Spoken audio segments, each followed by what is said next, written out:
എല്ലാ ക്രിസ്ത്യാനികളും അറിഞ്ഞിരിക്കേണ്ട ചില സത്യങ്ങൾ ഞാൻ നിങ്ങളോട് പറയാം. ഒന്ന്, പ്രത്യാശ.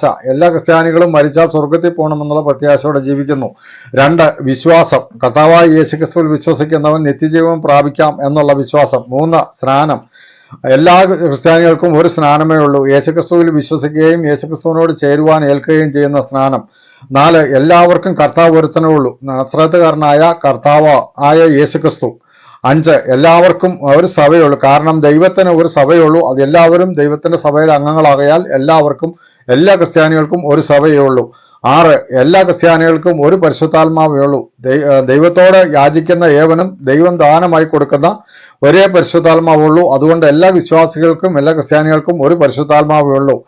ഏഴ്, സ്വർഗസ്ഥനായ പിതാവ് എന്ന് പറയുന്ന ഒരു പിതാവ് മാത്രമേ എല്ലാവർക്കും ഉള്ളൂ, അതായത് എല്ലാ ക്രിസ്ത്യാനികൾക്കും ഒരു പിതാവേ ഉള്ളൂ, സ്വർഗസ്ഥനായ പിതാവ്. ഈ സത്യങ്ങൾ നാം എല്ലാവരും അറിഞ്ഞിരിക്കണം.